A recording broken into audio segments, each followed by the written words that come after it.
So hi ಸ್ನೇಹಿತರೆ, S S G D ಎಕ್ಸಾಮ್ನ ಎಲ್ಲರೂ ಕಂಪ್ಲೀಟಾಗಿ ಮುಗಿಸಿದ್ರ. ಸೊ ಇವಾಗ ನಿಮಗೆ ಟೆನ್ಷನ್ ಇರೋದು ಸೇಫ್ ಸ್ಕೋರ್ ಎಷ್ಟು, ನಾನು ಫಿಸಿಕಲ್ಗೆ ರೆಡಿ ಆಗಬೇಕಾ ಅಥವಾ ಬೇಡವಾ. ಸೊ ನೀವು ಆ ರೀತಿ ಯೋಚನೆ ಮಾಡ್ತಾ ಕೂತ್ರೆ ಸೊ ಕೆಲಸ ಆಗಲ್ಲ. ಸೊ ಸ್ಕೋರ್ ಎಷ್ಟೇ ಆಗಲಿ, ಇವತ್ತು ನಾನು ಹೇಳ್ತಿರೋದು ಕೂಡ ನಿಜ ಆಗ್ಬೋದು, ಸುಳ್ಳಾಗ್ಬೋದು. ಜಸ್ಟ್ ಒಂದು ಅನಾಲಿಸಿಸ್ ಇದು. ಸೊ ನಂದಾಗಿರ್ಬೋದು, ಮತ್ತು ನಾನೊಂದು ರ್ಯಾಂಕ್ ಮಿತ್ರ ಅನ್ನೋ ಒಂದು ಇದಿದೆ. ಸೊ ಅದರಲ್ಲಿ 1,00,000ಕ್ಕೂ ಹೆಚ್ಚು ಜನ ಇದನ್ನು ಮಾಡಿರ್ತಾರೆ, ಅಪ್ಲೋಡ್ ಮಾಡಿರ್ತಾರೆ ಸೊ ಡೇಟಾನ. ಸೊ ನನಗಿಷ್ಟು ಮಾರ್ಕ್ಸ್ ಇದೆ ಅಷ್ಟು, ಸೊ ಯಾವುದು ಹೈಯೆಸ್ಟ್, ಯಾವುದು ಟಫ್ ಸೆಕ್ಷನ್ ಇತ್ತು, ಮತ್ತು ಯಾವುದು ಈಸಿ ಇತ್ತು. ಸೊ ಸೆಕ್ಷನ್ ವೈಸ್ ನಿಮಗೇನಾಗುತ್ತೆ, ಸೊ ಸ್ವಲ್ಪ ಇಲ್ಲೇ ಹೆಚ್ಚು ಕಡಿಮೆ ಶಿಫ್ಟ್ ವೈಸ್ ನಿಮಗೆ ಹೆಚ್ಚು ಕಡಿಮೆ ಮಾರ್ಕ್ಸ್ ಬರುತ್ತೆ. ಓಕೆನಾ. ಏನಾದರೂ ಟಫ್ ಶಿಫ್ಟ್ ಇತ್ತಂದರೆ ಒಂದು 3-5 ಮಾರ್ಕ್ಸು ಜಾಸ್ತಿ ಆಗ್ಬೋದು. ಈಸಿ ಶಿಫ್ಟ್ ಇತ್ತಂದರೆ 3-1 ಮಾರ್ಕ್ಸು ಕಮ್ಮಿ ಬರ್ಬೋದು. ಸೊ ಇದನ್ನೆಲ್ಲ ಅನಾಲಿಸಿಸ್ ಮಾಡ್ತಾರೆ. ಸೊ ಇದನ್ನು ಜಸ್ಟ್ ನೀವು ಒಂದು ಹೇಳಿಕೆಯಾಗಿ ತೊಗೊಳ್ಳಿ. ಯಾರು ಇದೇ ಮಾರ್ಕ್ಸ್ ನಿಲ್ಲುತ್ತೆ ಅನ್ನೋ ಒಂದು ಹಂತಕ್ಕೆ ಹೋಗಬೇಡಿ. ಸೊ ನಿಮ್ಮ ಏನು ಫಿಸಿಕಲ್ ಫಿಟ್ನೆಸ್ ಇದೆಲ್ಲ ಅದನ್ನು ಯೂಸ್ ಮಾಡ್ಕೊಳ್ಳಿ. ಇವತ್ತಲ್ಲ ನಾಳೆ ಯೂಸ್ ಆಗೇ ಆಗುತ್ತೆ. ಎಫರ್ಟ್ ಹಾಕಿದ್ದು ಯಾವತ್ತೂ ವೇಸ್ಟ್ ಆಗೋಲ್ಲ. ಸೊ ನಿಮಗೇನೋ ಜಾಬೇ ಸಿಗಲಿಲ್ಲ ಅಂತ ಅಂದ್ಕೊಂಡ್ರೂ ಕೂಡ ನಿಮ್ಮ ಬಾಡಿ ಯಾವಾಗಲೂ ಎನರ್ಜಿ ಆಗಿರುತ್ತೆ. ಓಕೆ, ಇವಾಗ ಕಟಪ್ನ ನೋಡ್ತಾ ಹೋಗೋಣ. ಫಸ್ಟ್ ಒಂದು ಸೇಫ್ ಸ್ಕೋರು ಒಟ್ಟು 160 ಅಂಕಗಳಿಗೆ ಎಷ್ಟೆಷ್ಟಿದೆ ಅಂತ ನೋಡ್ತಾ ಹೋಗೋಣ ನಾವು ಈಗ. ಓಕೆ, ಫಸ್ಟ್ ಒನ್ ಜನರಲಲ್ಲಿ ಎಷ್ಟೆಷ್ಟು ಪುರುಷರಿಗೆ ನೋಡೋದಾದರೆ 95ರಿಂದ 100 ಅಂಕಗಳು ಬಿದ್ದರೆ ಸೇಫ್ ಅನಿಸುತ್ತೆ ಇಲ್ಲಿ ರ್ಯಾಂಕ್ ಮಿತ್ರ ಅನಾಲಿಸಿಸ್ ಮುಖಾಂತರ.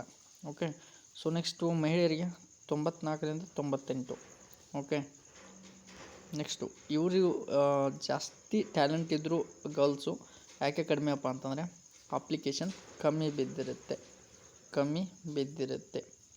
ಸೊ ಅದಕ್ಕೆ. ನೆಕ್ಸ್ಟು OBCಯಲ್ಲಿ 91ರಿಂದ 95, ಸೊ ಅಲ್ಲೇ ಆಸ್ಪಾಸ್ ಇರುತ್ತೆ. ಸೊ ನೆಕ್ಸ್ಟು ಗರ್ಲ್ಸ್ಗೆ 89 to 93. EWS ನೋಡೋದಾದರೆ 90ರಿಂದ 94. ನೆಕ್ಸ್ಟು ಗರ್ಲ್ಸ್ಗೆ 91ರಿಂದ 95.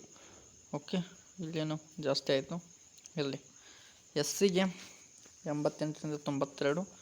ನೆಕ್ಸ್ಟು 86ರಿಂದ 90 ಗರ್ಲ್ಸ್ಗೆ.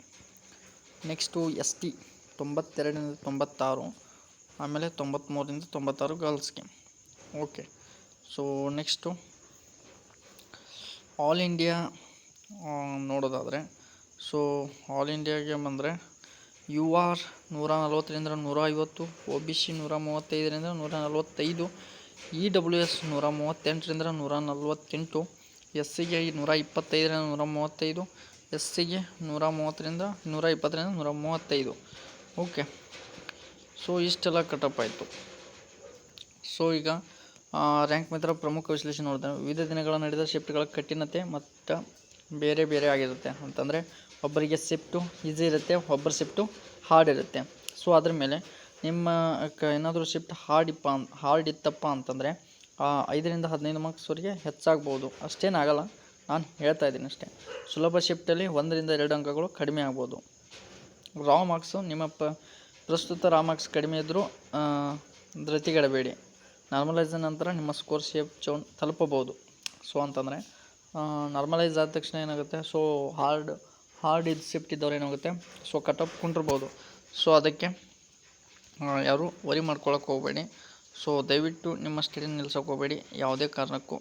ನೆಕ್ಸ್ಟು ಏನೇನೋ ಅಪಾರ್ಥ ಮಾಡಿಕೊಂಡು ಸೊ ನನ್ನ ಕೆಲಸ ಆಗಲ್ಲ ಅಂದ್ಕೊಂಡು ಬಿಟ್ಬಿಡಬೇಡಿ, ಆಯಿತಾ. ಸೊ ಕೀಪ್ ಇಟ್ ಅಪ್ ಅಂತ ಹೇಳ್ತಾ ಇವತ್ತಿನ ನೋಡೋಣ ಇಲ್ಲಿಗೆ ಮುಗಿಸ್ತಾ ಇದ್ದೀನಿ. ಜೈ ಹಿಂದ್.